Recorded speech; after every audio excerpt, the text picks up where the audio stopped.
नमस्कार, बात प्रॉफिट की चैनल में आपका स्वागत है। फिर से गुजरात टूल रूम के जितने भी निवेशक हैं उनके लिए बहुत ही ज़्यादा इम्पॉर्टेंट वीडियो लेके आए हैं आपके इस चैनल पे। तो जैसा कि गुजरात टूल रूम के शेयरों में अभी के टाइम अच्छा खासा अपर सर्किट लगा हुआ था, लेकिन अब यहाँ पे समस्याएं निकलती हुई नज़र आ रही हैं। तो क्यों ये कंपनी अब आने वाले समय में मिष्ठान फूड, जिसकी हालत आप देख रहे हैं, ब्राइटकॉम ग्रुप ट्रेडिंग पूरी तरीके से सस्पेंडेड है, भारत ग्लोबल डेवलपर, इसका तो कहानी ही बहुत बुरी हो चुकी है। बहुत सारे लोगों के पैसे फंसे हुए हैं। तो क्या ये पूरी कहानी गुजरात टूल रूम के शेयरों में होती हुई नज़र आ सकती है? तो बिल्कुल जानने समझने की कोशिश करेंगे आगे इस वीडियो में, क्योंकि ऐसी कुछ चीज़ें निकल के आ रही हैं जो आपको काफ़ी ज़्यादा परेशान कर सकती हैं। तो फटाफट देख लेते हैं। तो जैसा कि आपको बता दें कि लास्ट ट्रेडिंग सेशन में दोपहर में एक मीटिंग ऑर्गेनाइज की जाती है, जिसमें बड़ा डिसीजन कंपनी के द्वारा लिया जाता है। यहाँ तक तो चीज़ें समझ में आती हैं। कंपनी ने जो भी चीज़ें कंपनी में चल रही हैं उसकी इन्फॉर्मेशन मेन वेबसाइट पे अपलोड करती है, लेकिन चीज़ें यहाँ से बहुत ही ज़्यादा सस्पेंस क्रिएट करती हैं। क्योंकि जब ये चीज़ आप देखते हो कि मिस्टर राकेश, जो इनके चीफ फाइनेंशियल ऑफिसर हैं, और मिसेज निराली जी, जो यहाँ पे चेयरमैन और non executive non independent director थी, इन दोनों का जो रिजिग्नेशन है वो 20 जनवरी से इफ़ेक्टिव हो चुका है, ऐसा कंपनी के द्वारा कहा जाता है। तो यहाँ तक तो चीज़ें फिर भी समझ में आती हैं, लेकिन अब आगे जो चीज़ें आप देखोगे वो आपको काफ़ी ज़्यादा परेशान करती हुई नज़र आएंगी। क्योंकि इन दोनों का जो पर्सनल लेटर आया था ईमेल के द्वारा कंपनी को, वो काफ़ी पुराना था। तो अब आप इस लेटर को एक बार ज़रूर देखिए। जैसा कि आप देख सकते हैं 16 जनवरी का ये लेटर है, और जिसमें बताया जाता है कि as a chief financial officer Gujarat tool room limited. तो ये इनके द्वारा जो कहा गया है कि ये जो इनका लेटर कंपनी को भेजा जाता है वो इफ़ेक्टिव होगा इमीडिएटली 16 जनवरी 2025 से।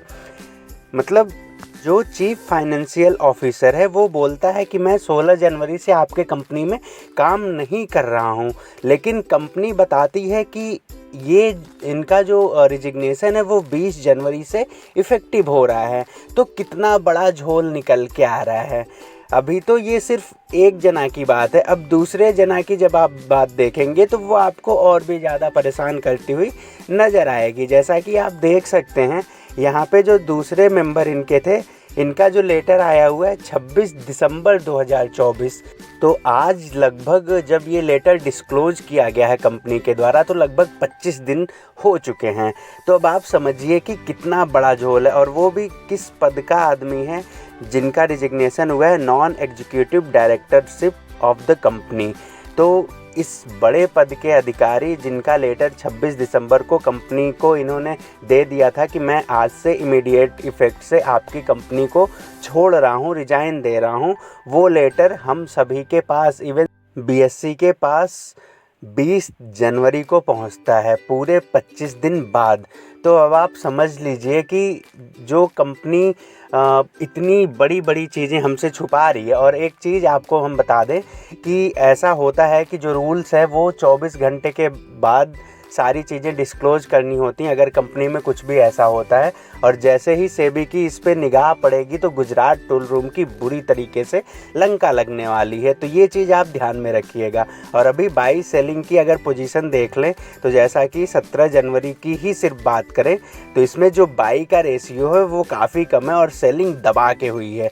जैसा कि अगर एक आंकड़ा लेके चलें तो लगभग जो बाइंग साइड को आता है लगभग 61 लाख शेयर खरीदे गए हैं, और जो बेचे गए हैं वो लगभग 1 करोड़ 10 लाख से ज़्यादा शेयर बेचे गए हैं। तो इस हिसाब से जितने भी बड़े प्लेयर हैं वो लगातार यहाँ से एग्जिट कर रहे हैं, और जो रिटेल निवेशक हैं जो यहाँ पे अपर सर्किट को देख के एंट्री ले रहे हैं, या उनके मन में बहुत कुछ ऐसा चल रहा है कि यहाँ से अच्छा खासा पैसा कमाएंगे, तो उन सभी के लिए ये बहुत ही बड़ी वार्निंग निकल के आ रही है। कंपनी में जो चीज़ें चल रही हैं ये बहुत ही खतरनाक हैं। ये आने वाले समय में कंपनी को पूरी तरीके से Bharat global developer, Brightcom group या मिष्ठान फूड की जो कहानी हुई है सेम वैसे ही कंडीशन पे गुजरात टूल रूम जाता हुआ नज़र आ रहा है। आप क्या सोचते हैं, कमेंट करके ज़रूर बताइएगा।